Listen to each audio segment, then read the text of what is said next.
Hello, welcome back to another video of Wireless Interview, and in this video we're going to be starting off with talking about the Kevin Durant injury. Yesterday he left the Miami Heat game with an injury in his thigh, and the Heat ended up winning that game with the buzzer beater by Bam Adebayo. I'll be showing that in next week's top 10 plays of the week. If you didn't catch it last week, make sure to check it out. Good video, I recommend it.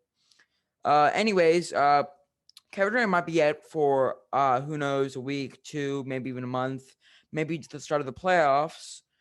Uh, and Kyrie's also having personal issues every other game, really. And James Harden also, he's been injured recently. And the bottom line is the Nets have been injured a lot recently, and for the whole season, really. So there's two ways to look at this. One way you could see that if the Nets are this good and most of their players and most of the big three has been injured for a lot of the season, then could you imagine if there's a healthy Nets team like that'd make the finals easily, or you never know. But the bottom line is that'd be a really good team. Or you could look at it like, man, the Nets have been injured a lot recently, and that could carry on to the playoffs.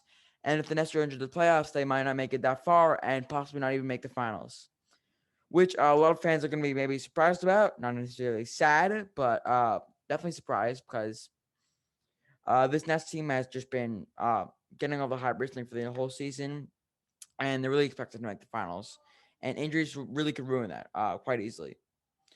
Moving on, we're going to be talking about another contender for the title. I'm going to be talking about the Suns. There is no player in the league hungrier for a championship than Chris Paul. There's a lot of guys that are ring like James Harden, Dame Lillard, Russell Westbrook, whatever.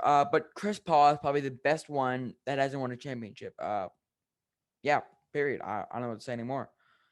And he is a young core now, and that's definitely a great team. And I don't see a scenario where that team gets eliminated in the first round. I definitely see them making it far because Chris Paul can lead a young core so well, and he meshes so well with them that and the hunger for a championship from the man, just so deserving of it, really. Uh, I just think in the playoffs he's gonna make the extra step. And Devin Booker, we haven't seen this much from him, well, because he's never been in the playoffs, but I do feel like he's that type of player that goes to the next level in the playoffs. Last year we saw him in the bubble. He went crazy. He went 8-0, 30 points a game. It was just crazy, right? And if he made the playoffs, who knows how good he would have been. Last year we saw Jamal Murray. He dropped like 50 in the playoffs, and so Donovan Mitchell. They were obviously really good players in the regular season, but they just had this burst out in the playoffs. And I really see the same thing happening from Devin Booker, and that will mesh well with Chris Paul because he's a playoff player. Although we haven't seen him win a championship or even made the finals, it was always something. And this season, I see him winning a championship because it's really going to be hard to watch him retire without a championship. So Stephen A. Smith, he brought up a good point that the Suns are a piece away from a championship.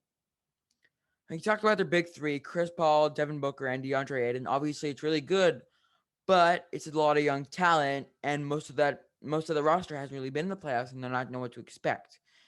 And another piece would be extremely valuable for that team.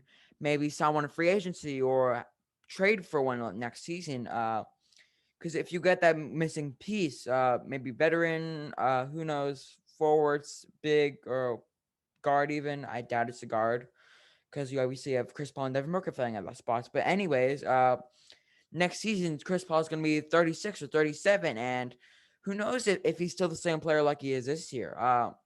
It's this might be his last year that he's really an all-star, that he's really that he's really contending for a title. And if you wait one more year, he might be washed. But I don't want to say that because Chris Paul is one of the most greatest longevities ever. Like LeBron and MJ and Kareem all have, Chris Paul is along with those greats in terms of longevity. And we're yet to see him win a championship, and I'm really hoping this season he will because he's definitely deserving of it. Moving on, I'm going to be talking about Steph Curry. He's been what has he been? He's averaging like 43 for the past week, and on 50-40-90 splits, and just an amazing player. And I do think he's the best player in the world. LeBron has been out recently. So AD, I'm putting him over KD. Probably Giannis. Same with all the other guns. Dame, Joel Embiid, Jokic. Steph Curry is the best player in the world, but that does not mean he will win MVP because although he's extremely valuable for his team, if your team is not even in the playoffs or not even a high seed for that matter, you really can't win an MVP. Because most of the MVPs we've seen, or basically all of them, have been top 4 or 5 seed with the exception of 1 or 2 players, maybe. I'm not even sure about that. But that I'm not trying to take away from that from Steph, but you just don't win an MVP like that. And we know he's extremely valuable to that team because without him, we know for a fact that's literally the worst team in the league. Last year, Steph Curry was missing for that team with injuries or injury, and they were the worst team in the league. They were top 2 lottery team. Like that's how we know the impact from Steph Curry is just huge, and his playmaking and all of that. He's arguably, I wouldn't say so myself, but arguably the best offensive player we've ever seen in the history of the game. Dare I say it? Moving on, I said he won Player of the Week, and for the Western Conference, for the Eastern Conference, we have Julius Randle. I'm a huge Knicks fan, and it's amazing to see one of our players win Player of the Week. He's been balling out this season. He's averaging around 23, 10, and 5 or 6, if I'm not mistaken. Bottom line is he's led this team to a really good record. We're looking to make the playoffs this season, which we haven't done since 2013, which is kind of crazy for the Knicks fan and the Knicks organization. And Randall has brought so much to this team. And recently, he's been doing really good. He's been averaging around 35 a game, and he led the Knicks to 6-0, along with also the Celtics did that. But I'm giving credit to Julius Randle, and he won that Player of the Week because of his stats and his team record. I'm not giving thanks to Emmanuel Quigley or RJ Barrett, although he's been really good since the All Star break and probably will be an All Star next season or one after. Who knows? I'm not trying to discredit any of these players, but it really is mainly thanks to Julius Randle, and you can't make an argument for anyone else. With the Celtics, they always have an even team, also have a close team record to us, and have also been on 6 and over that week. But the reason, let's say, Jason Tatum didn't do it, although Julius Randle was filling up the stat sheet better, Jason Tatum has players like Marcus Smart, Jalen Brown, Kemba Walker on his team.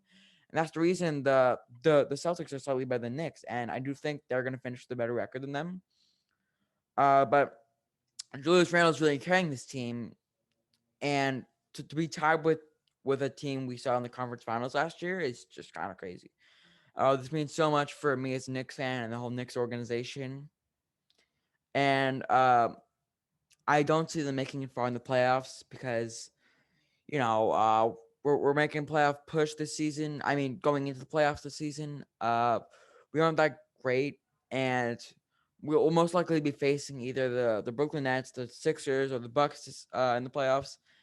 And those teams are just extremely competitive, and those are hungry for a title. And I don't see the Knicks beating that.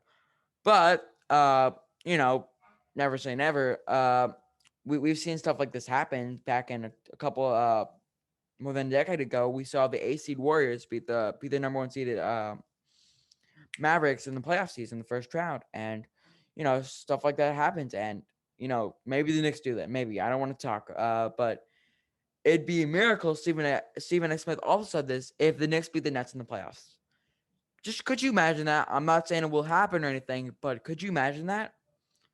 Like this is going to show how this is New York City. This is Knicks town. It's not Brooklyn Nets town. This city is made for the Knicks. Just a theory. I mean, just a dream, really. I don't see that happening. But like I said, if the Nets do have a lot of injuries coming into the playoffs, because obviously the playoffs are very soon. We have less than a month now. You never know. And that's gonna wrap it up for this video. And I hope you enjoyed. Make sure you leave a like, comment, and subscribe. Share with a couple friends. And see ya. Peace.